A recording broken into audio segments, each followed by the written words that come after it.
Interdependencia.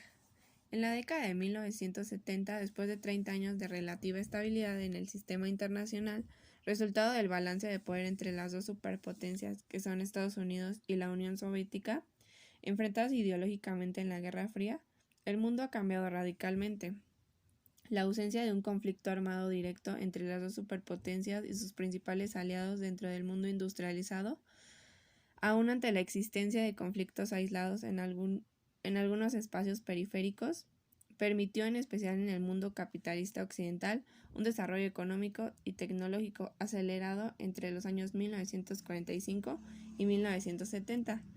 Como resultado de ello, se redujeron sustantivamente los costos de transacción en las actividades económicas, que son comercio y finanzas, de movilidad humana, que es migración, de información, que es la comunicación, y de intercambio de ideas, que es la cultura, multiplicándose así en el intercambio y movimiento de bienes, servicios, capitales, personas, información e ideas entre países y sociedades, dando lugar a un mundo globalizado.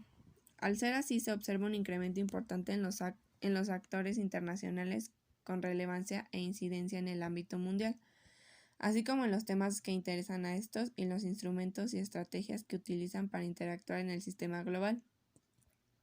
Por dependencia se entiende aquel estado en el cual algo o alguien se encuentra determinado o significativamente afectado por otro o por una fuerza externa. La interdependencia es dependencia mutua entre dos o más elementos o actores. Ahora bien, en el sistema global, la interdependencia implica la mutua dependencia entre actores internacionales, principalmente estados, aunque también organizaciones internacionales, empresas transnacionales, grupos de interés, etc., la cual se caracteriza por la existencia de efectos recíprocos, tanto costos como beneficios, entre dichos actores. Estos efectos recíprocos aumentan como resultado del incremento en las relaciones entre ellos, por lo que el aumento en la globalización ocasionado por el incremento en los intercambios internacionales, crecimiento en los flujos de bienes, servicios, capital, personas e información por la reducción de los costos de transacción, genera un mundo cada vez más interdependiente. En un mundo interdependiente, los actores internacionales se preocupan por las ganancias absolutas derivadas de un intercambio con otro actor, a diferencia de lo que ocurre en un mundo realista donde las ganancias relativas son lo que importa. Dado que los realistas consideran que la anarquía genera un mundo donde predomina la autoayuda y un Estado solo puede contar consigo mismo para garantizar su sobrevivencia, la cooperación es muy difícil, pues aplica una lógica de suma cero sobre los beneficios de cooperación. Lo que gana uno es pérdida para el otro. Los actores menos dependientes en una relación interdependiente son más poderosos al asumir menos costos o perder menos beneficios en el caso de rompimiento o desaparición de una determinada relación. En un mundo interdependiente, las fuentes del poder son más complejas e incluyen factores militares, políticos, económicos, culturales, tecnológicos. Así se le llama a la interdependencia compleja. En un mundo caracterizado por la interdependencia compleja, existen canales múltiples que conectan a las sociedades, que son los Estado-Estado, transgubernamentales, que componen el Estado y componentes del Estado, y transnacionales, que son actores extraestatales como otros extraestatales y componentes del Estado en el mismo Estado. Dado el alto costo de uso de la fuerza militar, esta se convierte en un instrumento ineficaz de política exterior, por lo que se privilegian otros instrumentos que son comercial, financiero, diplomático, cultural, entre otros.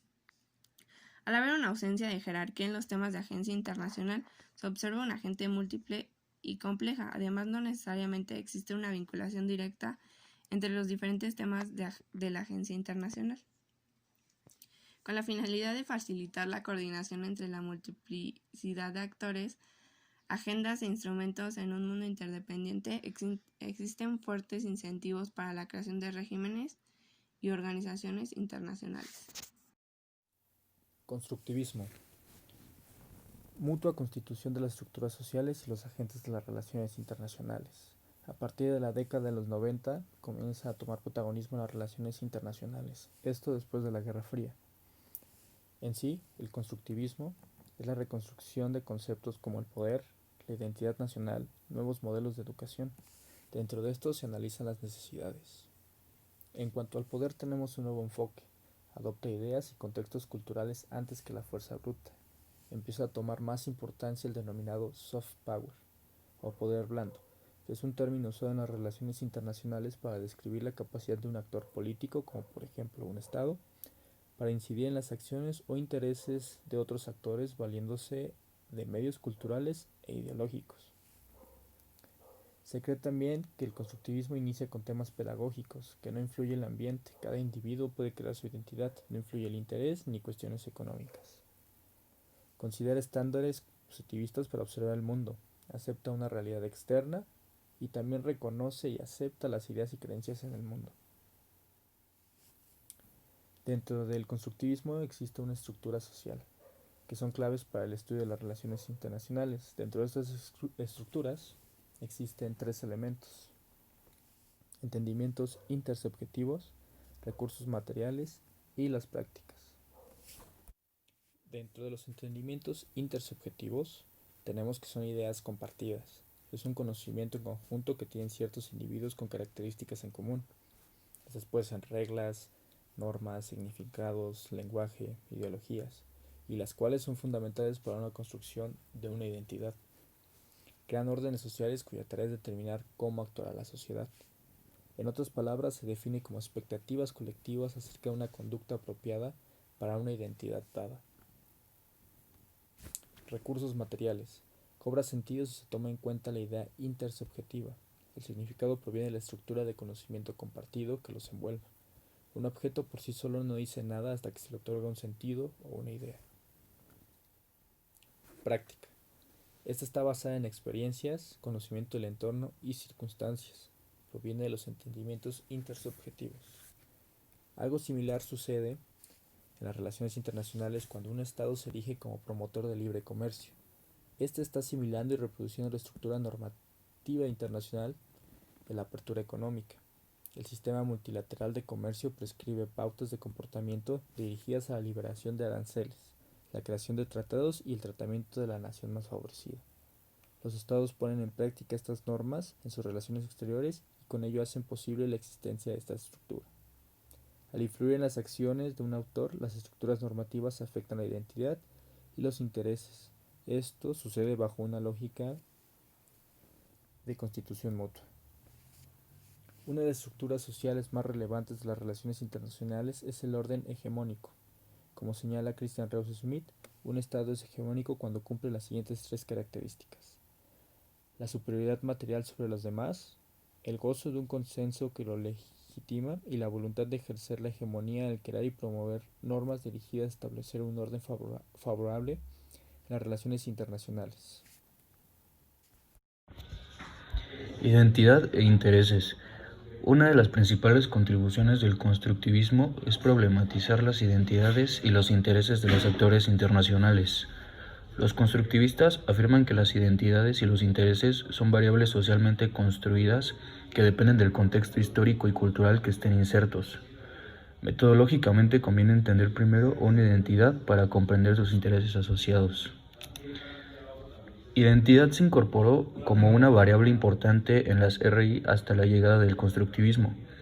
En nuestra disciplina, el término se emplea para el estudio de actores colectivos, principalmente de los estados-nación, aunque también ha sido una herramienta valiosa para analizar las organizaciones no gubernamentales.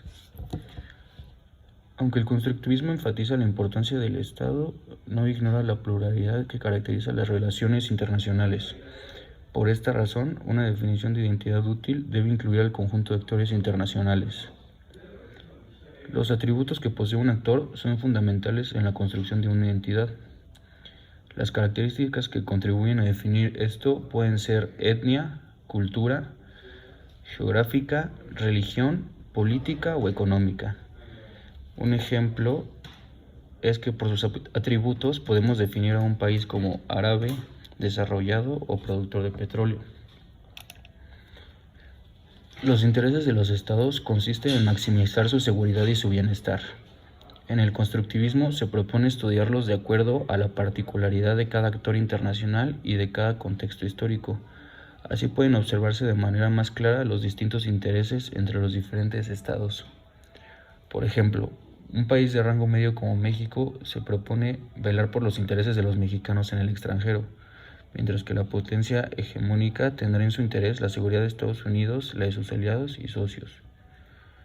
Los estados, pues, no pueden decidir sus intereses hasta que sepan qué están representando y quiénes son. Para concluir, tenemos las premisas básicas del constructivismo. Las estructuras relevantes de las relaciones internacionales son intersubjetivas. Las estructuras sociales se componen de tres elementos: el entendimiento intersubjetivo normativo, recursos materiales y práctica. Las normas son fuente de identidad de los actores.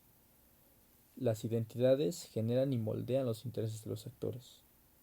Los agentes y las estructuras se constituyen mutuamente.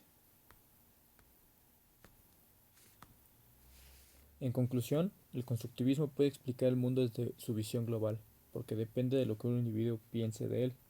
A partir de esta premisa, una persona o varias personas desde su experiencia y mediante la observación proponen para explicar las relaciones internacionales de sus diferentes aspectos. Como el constructivista no separa el observador del observado, lo más prudente es tomar a los principales observadores de los enfoques y ver cuál fue el conocimiento que aportaron a las teorías que busquen explicar las relaciones internacionales.